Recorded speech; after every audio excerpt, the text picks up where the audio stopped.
If you're looking to create, grow, and sustain your wealth, download and subscribe to the Pain Points of Wealth podcast at BeBullish.com with Bob, Ryan, and Chris Payne. It's your podcast for market insights, money tips, and real talk on the economy. Download and subscribe at BeBullish.com. Hey, Fidelity. How can I remember to invest every month? With the Fidelity app, you can choose a schedule and set up recurring investments in stocks and ETFs. Oh, that sounds easier than I thought. You got this. Yeah, I do. Now, where did I put my keys? You will find them where you left them. Investing involves risk, including risk of loss. Fidelity Brokerage Services, LLC, member NYSE, SIPC. It's the Joe Concha Tunnel to Towers Foundation Sunday morning show. Now, here's Joe Concha. Happy Sunday, everyone. Well, Kamala Harris is still talking, the human Chernobyl, as we call her outside of a teleprompter, now saying that, you know what, think of all the people that have run for president over the years. Guess who she thinks was the most qualified candidate to run for the highest office in the land ever? Well, it's a rhetorical question, but let's play it anyway. Cut one, go. Well, some people have actually said I was the most qualified candidate ever to run for president. Woo! I like the some people say. Very nice. I'm just speaking fact. Yeah. Fact, really. Let's see. Handed job of attorney general and a prosecutor in San Francisco and California, respectively. Ran basically unopposed for a Senate seat, was then chosen as a DEI candidate as far as being Biden's vice president, since he would only pick a woman of color, which left him with Stacey Abrams, Kamala Harris, or Karen Bass. Most qualified. Boy, the best unintentional comedy out there. Anyway, let's go to Nancy Pelosi, also a representative from California. This is what happens when you question her with a question that may make her a tad uncomfortable because, I don't know, it's a good question. This is Cut 9. Go. Congresswoman Pelosi, are you at all concerned that the new January 6th committee will find you liable for that day? Why did you refuse the National Guard on January 6th? Shut up. I did not refuse the National Guard. The president didn't send it. Why are you coming here with Republican talking points as if you're a serious journalist? The American people want to know. We still have questions. Thank you. Wow. I'm 99 years old. Get that thing out of my face. Well, Trump did ask for the National Guard. Pelosi did reject it. There was a reason why that thing got so out of control so quickly, because if the National Guard was there, well, maybe we wouldn't have had that kind of situation there, an out-of-control riot on January 6th. And Pelosi did not like that question. When you're that defensive, that tells me that you got something to hide. Anyway, let's go to one more clip here, because I played two crazy people, Kamala and Nancy Pelosi. Let's play the voice of reason in the Democrat Party. He's the only one left, and this is Cut 1. John Fetterman, go. I'm the only Democrat in my family. I grew up in a conservative part of Pennsylvania, and I grew up and I know and I love people that voted for President Trump. But they are not fascists. They're not Nazis. They're not trying to destroy the Constitution and those things. And that's part of another thing. I refuse to call people Nazis or fascists, or I would never compare anybody to Hitler and those things. Amen. John Fetterman, the last voice of reason, which is why Democrats want to primary him and get him out of the party in 2028 when he runs again for Senate. Anyway, this is Joe Concha. This is the Tunnel to Towers Sunday Morning Foundation show. Fox News analyst Greg Jarrett is here with us next to talk about John Bolton's indictment, among others. Do stick around. It's the Joe Concha Tunnel to Towers Foundation Sunday morning show.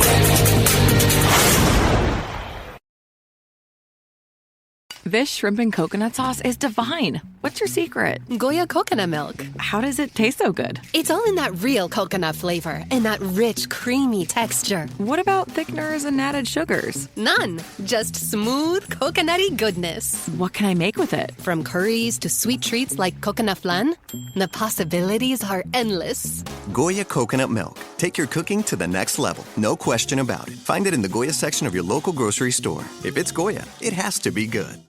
You know the words that dominate our news cycle. Private equity keeps inventing generative artificial intelligence. Capital gains tax on home. America's chip fueled by market volatility. Bets on Fed rate cuts. But do you truly understand how they impact your world and your wallet? In a world that skims the what, understand the why. Because context changes everything. Subscribe to learn more at Bloomberg.com, the global benchmark for business news.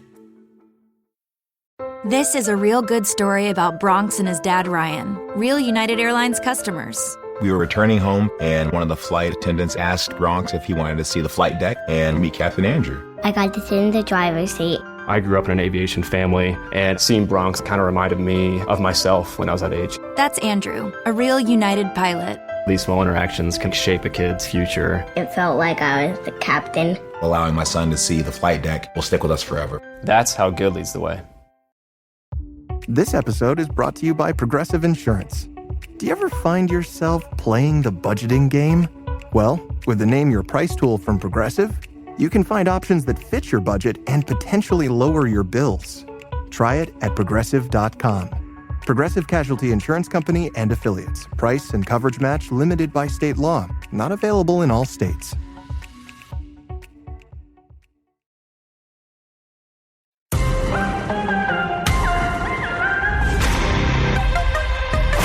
It's the Joe Concha Tunnel to Towers Foundation Sunday morning show. Now, here's Joe Concha. And welcome back, everybody. All right, let's bring in a friend of the program and a friend of mine. He is Greg Jarrett. He's a legal and political analyst for the Fox News Channel, also author of several bestsellers, including Trial of the Century, that is still obviously available now on Amazon or wherever you get books. Greg, how are you? Hey, I'm good, Joe. Good to be with you. So there's never anything to talk to you about from a legal perspective, but I figured we could conjure up something today. I watch media a lot, and it's funny how now, just like the media circled the wagons for James Comey, even though he was one of the most hated men in Washington by both Democrats and Republicans. But, if Trump is coming after him, or at least they charge that this is a Trump-led thing, then, of course, they're going to take Comey's side. And now, obviously, we're seeing that with John Bolton as well, who was considered one of the, biggest neocons and war hawks, especially during the Iraq War that liberals hated. Suddenly now he is being turned into a martyr. But this case, and I've seen you several times on Fox during the week, you're the go-to guy on this, along with great legal minds like Jonathan Turley. This looks pretty bad for Bolton, and I wonder how much a jury will consider that the argument by the defense seems to be that, well, this was politically motivated by Trump. He just wants retribution against his so-called enemies, and therefore motive should be considered here. But I'm not sure. I think if you do something illegal, it's illegal, and motive shouldn't matter in this case, even if motive is even a factor here. Yeah, motive is not actually a factor. So, for example, if he says, oh, well, oops, it was accidental, I didn't really know about it, it was sloppy on my part, that doesn't matter under the law because the Espionage Act has two different provisions, and you can be prosecuted and tried and convicted for intentionally mishandling classified documents or negligently. You would think that after, the notorious Hillary Clinton case, General David Petraeus, who pled guilty to mishandling classified documents, that people like Bolton would be extra careful because he had access to the nation's top secrets. But when you read this 26-page indictment, my Lord, he used email and various messaging apps to send documents classified at the highest level, top secret, involving military launches and future U.S. attacks, covert intel operations, strategic communications, confidential travel documents, and even he had documents about weapons of mass destruction. Wow. And, not only did he keep it, allegedly, illegally in his personal possession, more than 1,000 pages. So we're not talking about, 6 or 8 pages. No, 1,000 pages. But then he shared it with two relatives, purportedly it's his wife and daughter, who do not have security clearances. And the cherry on the cake is that his systems were actually hacked, and a foreign enemy obtained the classified documents. Now, that is stunning evidence that can be used against him. Not only did he threaten to jeopardize national security, he did jeopardize national security. Yeah, and we're talking to Greg Jarrett, and that foreign enemy is Iran, I believe, right? So that's... It is. Wow. Yeah. And he was using, you talked about a private server, AOL? That's still a thing, AOL accounts? I mean, I remember the 90s. I think my mom had one, but the private notes being on there. My goodness gracious. You have mail, Yeah, you have mail. I saw Trey Gowdy last night when Sean Hannity asked him to predict what he thinks is going to happen to Bolton in this case, and he said he's going to spend the rest of his life in a federal prison, and was very non-ambiguous about it. So just based on what you could see, and obviously the defense is going to put forth everything in a trial, but in the end, does this, if you were to guess on a scale of 1 to 10, 1 gets off completely, 10, the Trey Gowdy prediction around spending the rest of his life in a federal prison, where do you come down on right now? Well, it's too early to say. I'd prefer to wait a little bit, see what the defense is going to be. Now, he's hired Abby Lowell, who has defended, look, I knew Abby years ago. He and I appeared together at a symposium and argued with one another. He's a fine lawyer, but, even he couldn't save Hunter Biden. Who in the end, was convicted and pled guilty on a second case. So, I've heard the remarks from Abby Lowell principally that, these are old documents and they were pre-approved. Well, first of all, it doesn't matter how old they are. Some of the JFK documents recently declassified have been classified for more than 60 years. They're either classified or not. It doesn't matter the date on them. Good point. Second of all, pre-approved. Well, there's really no such thing as pre-approved. I think he was referring to Bolton's book that allegedly contained classified information. Bolton has always claimed that, somebody, unnamed, on the National Security Council reviewed his manuscript and said, all classified material has been removed.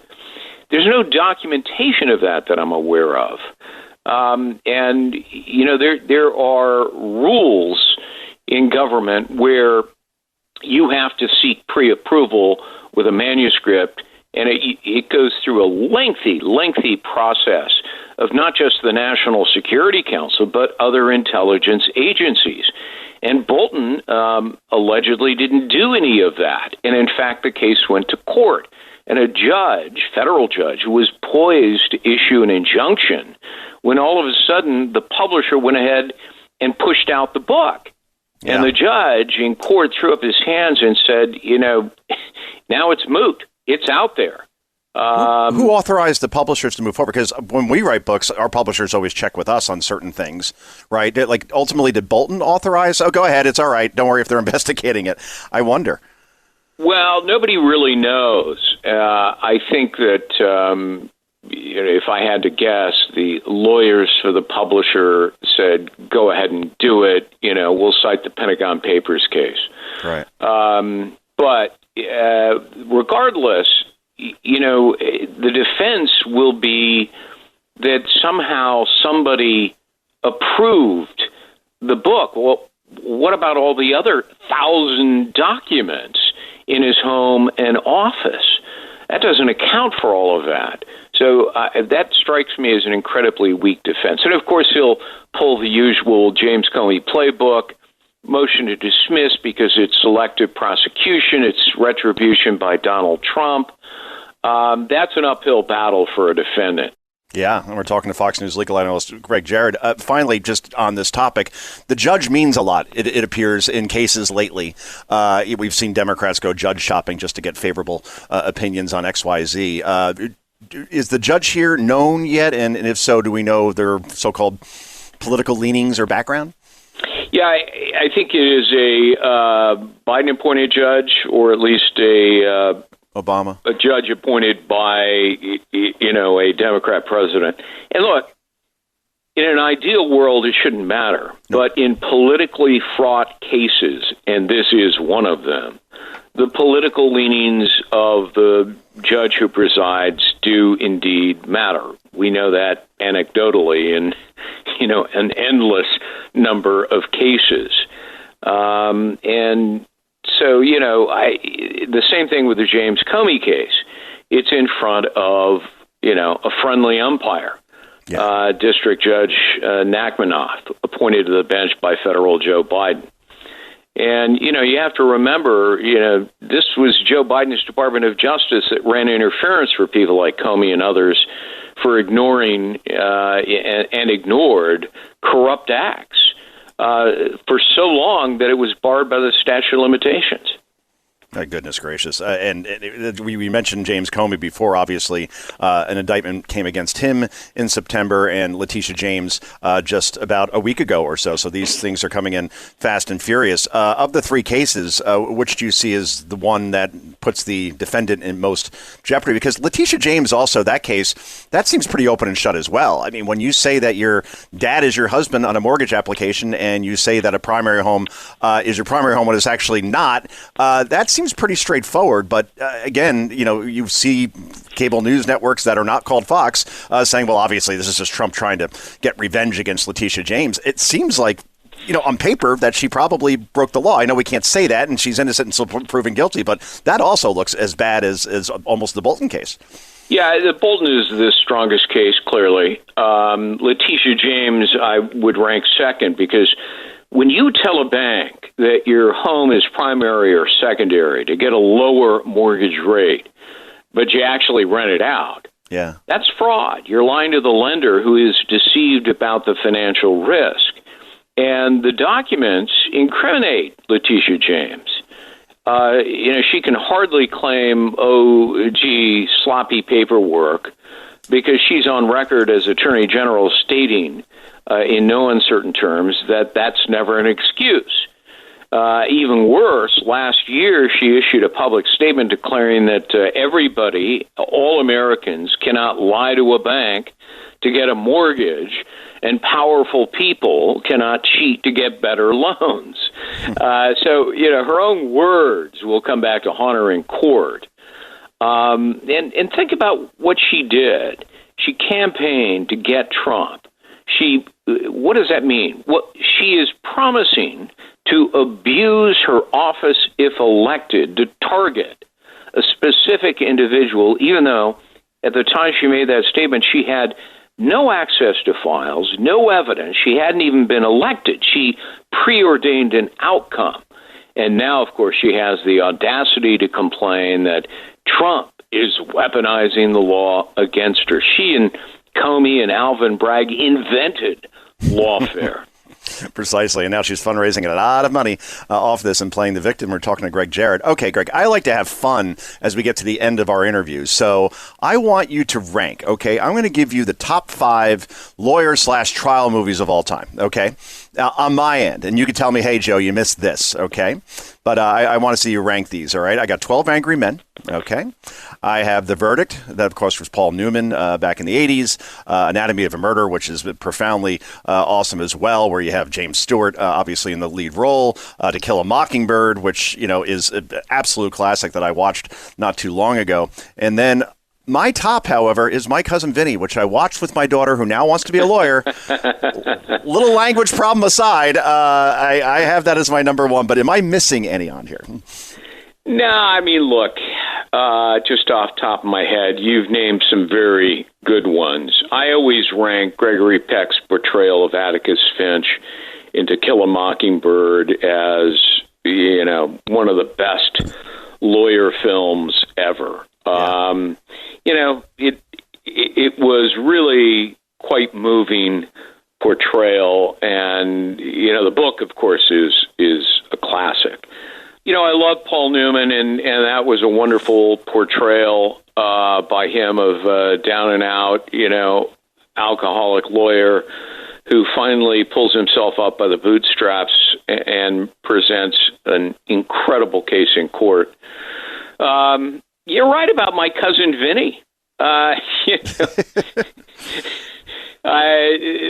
was just, it was so classic events in the South, and how a guy from Brooklyn or the Bronx or whatever, goes on down there and wins the case. I mean, it was really incredible. So no, all of those are really, really good. Absolutely. And I also watched A Few Good Men. Again, my daughter, just turned 12, but she loves these trial movies. So now I've kind of been going through the whole gambit. I forgot about A Few Good Men, which obviously Jack Nicholson wins, Best Supporting Actor. Tom Cruise should have won Best Actor. Demi Moore was awesome in that. Just a great film there as well. But either way, Fox News legal analyst Greg Jarrett, thanks so much for joining us on short notice. Really appreciate it. We'll talk to you soon again, my friend.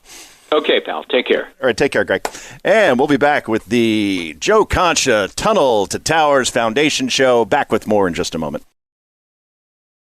Wish you could become a morning person? You know the type, up before the sun, early morning runs, first one to the office with donuts and a smile. How do they do it? Easy. With the new Galaxy Watch 8, sleep tracking and personalized insights from Samsung Health help you improve so you can wake up to a whole new you. One who, dare I say it, skips the snooze?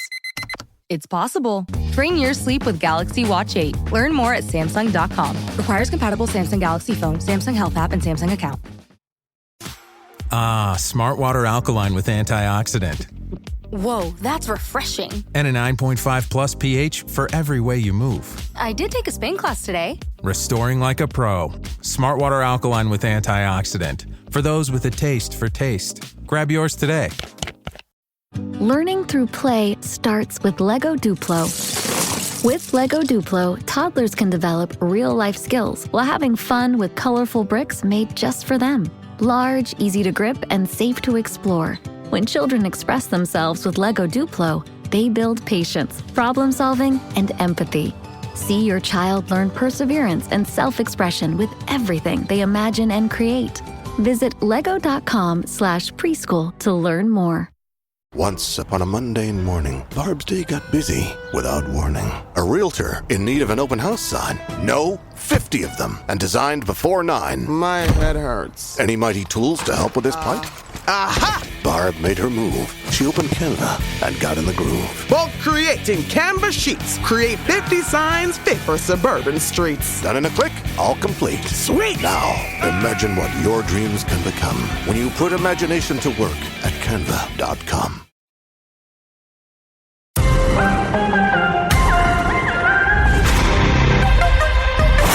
It's the Joe Concha Tunnel to Towers Foundation Sunday morning show. Now, here's Joe Concha.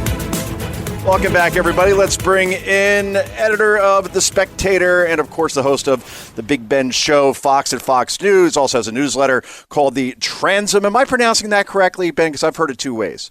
The transom? Yes. Okay. Absolutely. Over the transom. Come on, man. You gotta use the old newspaper voice, man. Let's check out what's coming over the transom. The transom. So, I like that. So, okay. Yes. Yeah. Very good. So thanks for joining us. We appreciate it. Let's jump right in, shall we? So you're a Virginia guy, correct? I am. I have lived in Virginia since I was 9 years old, the great Commonwealth, mother of presidents. And man, is its politics crazy right now. It is pretty nuts. It's nuts, yeah. I mean, the Jay Jones thing, if we actually had somewhat of an objective media, I mean, he would be down by 15 points as opposed to 6 or 7 Can I just point out, Todd Aiken became a national name for a comment in a debate, and that was just the most random kind of stuff. This guy literally was calling for the death of the Speaker of the House, who he served with, and then suggesting that the best thing to happen would be to have that person's children also die, and only if the mother was holding them in her arms would they have some kind of political change, saying that this 2- and 5-year-old, by the way, I have a 2- and 5-year-old, were little fascists being raised by these Republicans. I will tell you, little 2- and 5-year-olds, they can be a little fascistic in their demands. I mean, this is something we should acknowledge as a society. You know, if you get the wrong kind of fruit bar versus the one that your sister got, the demands, they you know, and they are enforced. You know, my 2-year-old has that pattern of saying, "I will not be your friend anymore if you do not give her the thing that she wants." Yeah. But this is the thing that I think is so terrible about it. Jay Jones would absolutely be off this ticket, except for the fact that Abigail Spanberger, the candidate for governor, is kind of the definition of the avatar of the Northern Virginia white wine mom. She actually, I mean, she worked for the CIA, so there's a whole other layer of like, you know, things on top of that. But she is unwilling to cut him off, even though every political indication should be that you should cut him off. And the reason that is happening is because in Virginia, we have seen a steady increase in the percentage of vote coming from Black and Hispanic voters, but particularly Black voters, toward the Republican Party. So she's scared. I can't lose this demo by cutting off the Black guy who said this terrible thing. And it's the most obvious sort of political, you know, crazy, you know, who's actually in charge of this coalition moment for the Democrats. And it's all subtext because nobody really wants to reckon with it. And the irony is, Ben Dominish, is that Abigail Spanberger is running against a Black woman, right? Yeah. So, and by the way, a Black woman who she has repeatedly, I mean, the whole ad campaign here in the Old Dominion has been about she's a crazy Black woman. And literally that's what it is. They use the major ad that she's running. She's used like 3 major ads, but which I have to unfortunately see every time I watch football, which is the primary thing that I watch, as you know, and as you also participate in. And that is an ad where she's actually imitating Kamala Harris, saying, "I am speaking," and she's doing kind of a mocking tone about it. Of course, the ad frames this as if she is the one saying it, because you know, presumably Spanberger voters have no idea that she's making any kind of imitation of Kamala. So, you know, ultimately, this is a situation where any competent Democrat consultant would be saying, cut off Jay Jones, you'll be able to win. But she hasn't, and that's why this race continues to seem to get closer and closer. And it's why a lot of Republicans, frankly, across the country, donors and the like, are suddenly saying, wait a minute, is this going to actually be something that goes against historical trends and turns out to be something where Republicans perform better? And you know, I certainly think at this point it is a far cry from where it was even a month ago when Spanberger had an easy double-digit lead. Jay Jones was up by at least 5 points, and you saw this as a situation where Democrats were going to walk to victory. Yeah, you know, pain is temporary and texts are forever, supposedly. And in this case, the fact that he sent them to a Republican colleague, not thinking that maybe this will come back and bite me later down the line. I believe that was accidental, Joe. Nope. Yeah, good point. So if you've ever had I mean, not to judge your listeners, but if you've ever had a late night and potentially accidentally texted the wrong person, well. This, you know, it has consequences. So, very good point. Well, we'll get off of Virginia. I just have one more quick question because you know the dynamic there. Glenn Youngkin is still relatively popular there, right? He's in the 50s in approval. I think I've seen. He's very popular, and quite frankly, you know, the reason that it doesn't transfer is because in Virginia, you know, and people may know this, you know, we have this very odd rule where governors can't run for re-election. Yeah. That means that as soon as you win the governorship, now lieutenant governors and attorney generals, they can, but as soon as you win the governorship, you're effectively a lame duck. Youngkin has supported, obviously, Sears, and he has, you know, campaigned and supported her, and has been, you know, someone who is out there. But at the same time, it seems like he's someone who probably has his eyes on challenging for one of the Senate seats. And as much as his tenure in Richmond has been a success for business and the economy here in Virginia, that really has not been something that has redounded to Sears' method. The much more successful politician in terms of popularity was Millar as the incumbent attorney general, and he filleted Jay Jones in their debate last night, and I expect that he will now coast to victory because of this.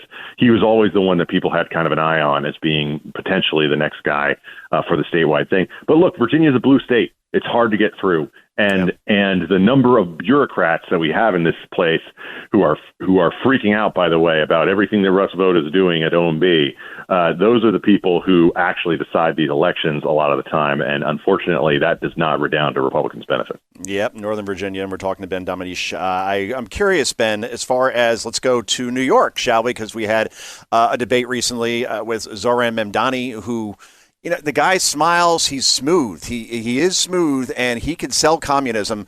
Karl Marx would even be like, boy, this guy's good. I'm so pissed off. My wife said, well, he's handsome, obviously. And I said, are you kidding? Are you kidding? I could bench press this guy.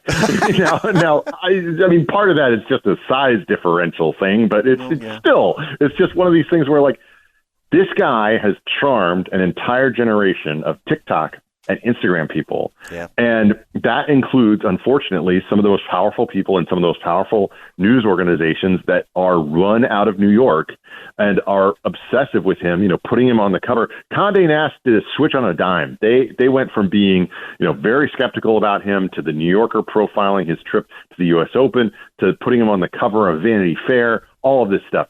It's disgusting because of his ideas. But he's going to win, and it's going to be bad for New York City. And that's why I think conservatives, Republicans across the country should not be rejoicing at all, because there is no real silver lining here. You can't judge this as being good. You're not going to end up with a Giuliani at the end of these days, unfortunately. So that's just, you're just going to have a lot of people suffer. I don't want to compare him to a murderer. I don't mean the analogy this way, but Luigi Mangione, right, who murdered United Healthcare CEO Brian Thompson, shot him in the back. The guy's a father of two. And you see now Mangione's GoFundMe page is well over $1 million. You have women putting out social media posts saying that they want to marry the AI version of Luigi. And again, this is a cold-blooded killer and coward, and yet he's somehow become like somewhat of this star. And Memdani, same thing. I mean, the guy called the entire NYPD racist and xenophobic. He's given away all this free stuff and really has no clue how to pay for it, because the minute he starts to raise taxes the way he wants to, U-Haul's going to need a bigger fleet, because everybody's going to go to Tennessee, Texas, Florida, where there are no income taxes. And I'll let you jump in here. But they're romanticizing this guy when he's actually, I'm not using hyperbole here, he's dangerous. Well, this is the thing, and people always seem to fall for this stupid stunt that the socialists and the Marxists always pull. And I do believe, he actually does qualify. There's some people throw out communists. This guy does actually qualify. Oh, yeah. If you look at his resume and his record. This is the thing. You don't think you're rich, but you are. If you're in the middle class, in the standards of the world, you are rich. By the definition of socialism, if you are a middle-class person in America, you are rich, and especially if you are a middle-class person in New York City. So guess what? You're not going to be able to pay for these things charging millionaires and billionaires as much as, we love to hear Bernie say, millionaires and billionaires. But it's one of these things where the simple fact that he is not going to be able to explain at any point in this campaign how he's going to pay for these things. He just basically acts like an all-rounding error. And instead, what you're going to see is exactly what you're talking about. People who have the ability to move will move. And guess what? That has only increased in the post-COVID era. It has only increased in the era where people can work from home, where they don't have to live in the city, where you've seen all of these downtowns dry up. And guess what? You cannot take so much blood out of these industries without seeing their people flee. California learned that the hard way. Okay, they went after the Silicon Valley, they went after the Golden Goose, they went after the different billionaires and folks out there who they thought they could charge with all their leftist programs forever. And guess what? They uprooted and they went to Texas, and they went to Florida, and they went to a lot of other places. And so I think you're going to see the same thing happen in New York City, which I think is a shame, because I think it's a great city. And I wish that they had some more people in there who would understand that social workers on the subway are a lot less helpful than cops. That's such a great point. And we're talking to Ben Dominic. As far as the Texas Stock Exchange just got approval, like federal approval. So like literally the stock exchange may be more prevalent in Texas than it will be in New York. And you're so right about downtown being dried up. I mean, I used to go out down there during my single days, and it was bustling because it was all like, Wall Street guys, and just in general, a lot of businesses down there now. Like half the bars that I used to go to are gone because there is no walk-in traffic anymore. Pour one out for the Joe Concha bars that have disappeared. I mean, no, but this is I actually the Regal think Beagle is gone.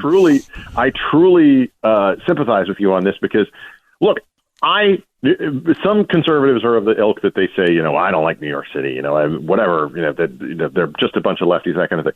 No, I want it to be a great city. I want American cities to be great cities. I want them to be run by people who actually care about the people who live and work there. And I want them to be run under a system of law and order. And that's what we've seen work for New York City in the past. Yeah. But then they start to view that as being something that is automatic, and this luxury good of socialism comes along, and they are wooed by it and through the same methods that they use to consume all media these days. It seems like, Joe, as a media reporter, this.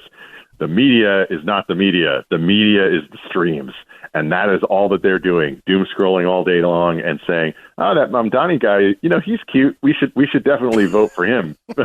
He'll figure it out. True. Failed rapper. He'll figure it out. Yeah, right. That's right. He was a rapper as well. And the thing that just bothers me most about, there's like about 1,000 things that bother me most about him. But even last night, earlier in the week, he used as a litmus test for Andrew Cuomo, asking him, how many mosques have you visited? It's like, that's the litmus test now for New York mayor? Because, I don't know, 9/11 was just 24 years ago, and just saying. Remember that whole never forget thing that people made fun of? Yeah. It's funny how that happened. That's true. It's funny in a sad way, in a dark way, but it is true. And this is the thing. This guy, his plans for New York City are going to be so much more radical than people seem to understand. He is, and this is in no way fear-mongering. Just take him at his word. Take him at the words that he used before he ended up falling backwards into this Democratic nomination and essentially the automatic path to being the next mayor. And that, I think, is something that you have to view as being the truth about what he believes. He's going to run away from it. He's going to try to hide from it. He's going to try to dance around it. But the end result is going to be bad for the people of New York City. And I hate that because I love the people there just as I love all my fellow Americans. I'm with you on that. I'll get you out in 30 seconds. That is my promise. So you have a 2 and a 5-year-old. All right. So Megan went from I'm never getting married, I'm never having kids, Megan McCain, of course, your wife, to now, a baby machine. We could be looking at like another Rachel Campos Duffy kind of situation. Oh, 9 kids. God. I'll give you the final 15 seconds. So you're saying that. She's well into third trimester right now, Joe, of our third and the first boy. And I just have to say, look, I love women. They're wonderful, wonderful people. Nothing is asked more of a man than to be the best person that he can possibly be, while also being blamed randomly on random days for nothing in particular because of the excruciating experience of pregnancy. I just think, look, everybody have kids. The one advice I would have is have kids younger. I love being a dad of this many at 43, but man, my knees would feel a lot better if I was 33 instead. I did what you did, and I'll leave you with this, a name recommendation for the boy. Let's go Brandon. Let's go, Brandon. What do you think? Or Karen if it was a girl, but, Brandon, sure. All right, we'll leave it there. You got to go. I don't think I'm going to take that advice. All right, well done. Get to your next interview. We really appreciate you joining us, Ben, and we will talk to you soon. Hi to Megan, and hi to Cindy, and we'll enjoy the rest of your weekend. Thank you, Joe. All right, thank you, Ben. And this is the Joe Concha Tunnel to Towers Sunday Morning Foundation Show. Wrap this puppy up in just a moment. It's the Joe Concha Tunnel to Towers Foundation Sunday Morning Show. This episode is brought to you by CBS. DMV is a brand new workplace comedy turning misery into magic and chaos into comedy. Starring Harriet Dyer and Tim Meadows, DMV is here to serve you laughs. Watch Mondays at 8:30, 7:30 Central on CBS and streaming on Paramount+. Anyone can follow. It takes something special to be an original, which is why the 2025 Lincoln Navigator SUV arrives with new ways of surrounding you in luxury, including the ultra-wide 48-inch panoramic display and the multi-sensory Lincoln Rejuvenate experience. A true original never stops evolving. So meet the 2025 Navigator, the original that's all new and better than ever. Learn more at Lincoln.com. Lincoln and Navigator are trademarks of Ford or its affiliates. We all love a legendary comeback, and Degree Original Cool Rush is back and better than ever. Cool Cool Rush isn't just a scent, it's a movement, a fan favorite that delivers bold, fresh vibes and all-day sweat protection. Whether you have a man that spends hours in the gym, heads into the office early, or is just trying to stay fresh on a long day, Cool Rush has their back. Head to your local Walmart or Target and grab Degree Cool Rush, the fan favorite scent from the world's #1 antiperspirant brand. Halliday presents, in the red corner, the undisputed, undefeated Weed Whacker Guy. Champion of hurling grass and pollen everywhere. And in the blue corner, the challenger, extra strength Halliday. Eye drops that work all day to prevent the release of histamines that cause itchy allergy eyes. And the winner by knockout is Halliday. Halliday, bring it on.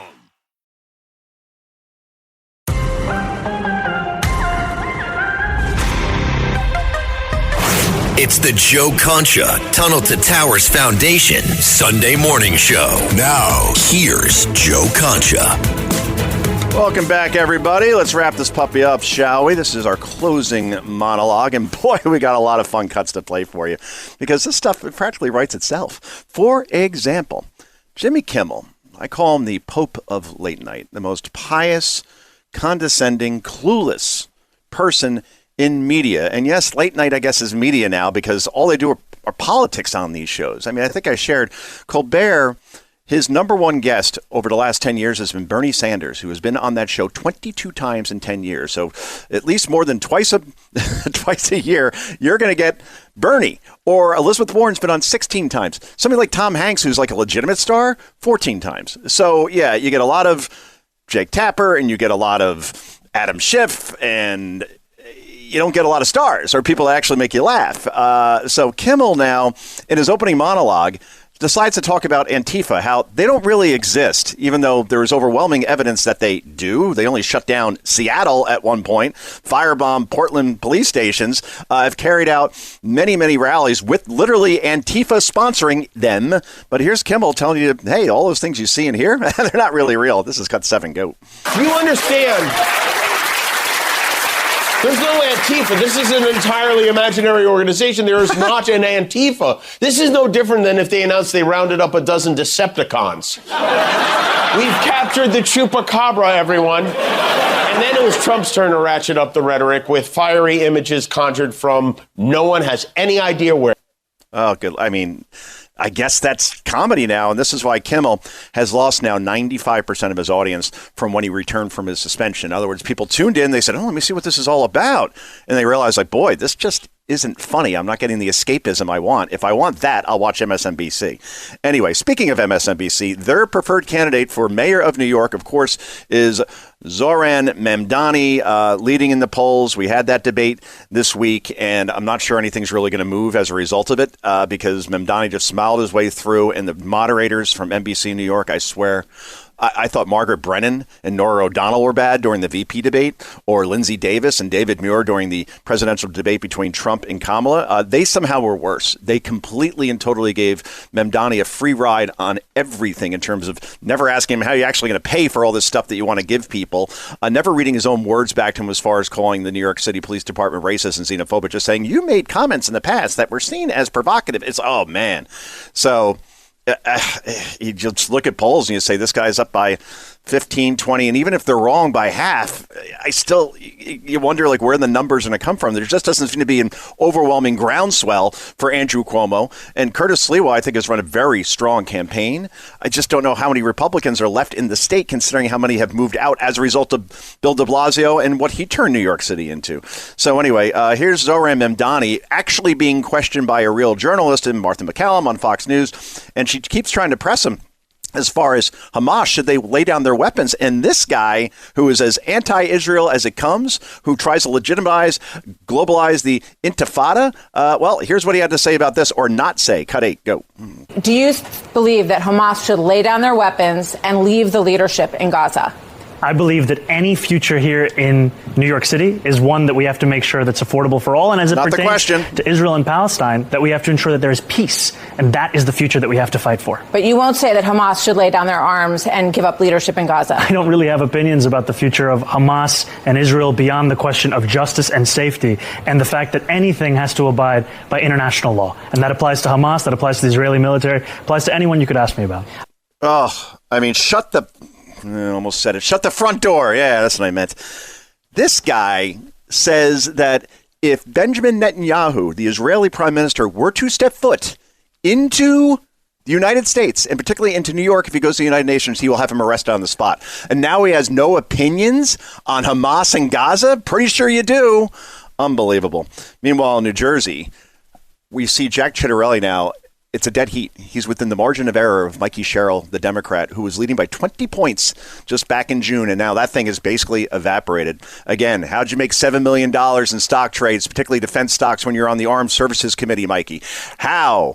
Why were you not allowed to walk with your own class at the Naval Academy? Where are your disciplinary records? Why do you think girls should play against boys in sports? How much are you going to raise my taxes by in New Jersey? All questions she doesn't seem to have the answers to because she's Kamala 2.0. Anyway, thank you so much for tuning in today. Thank you, Greg Jarrett. Thank you, Ben Domenech. Thank you, Elias behind the glass. We will see you next Sunday on the Joe Concha Tunnel to Towers Sunday Morning Foundation Show, 11 a.m. Eastern Time.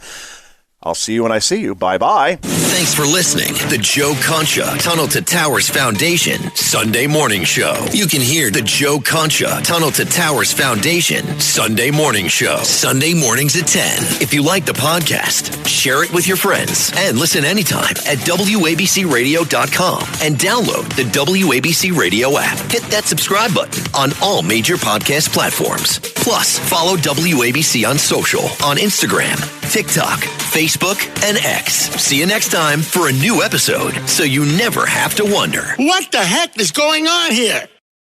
If you're looking to create, grow, and sustain your wealth, download and subscribe to the Pain Points of Wealth podcast at BeBullish.com with Bob, Ryan, and Chris Payne. It's your podcast for market insights, money tips, and real talk on the economy. Download and subscribe at BeBullish.com.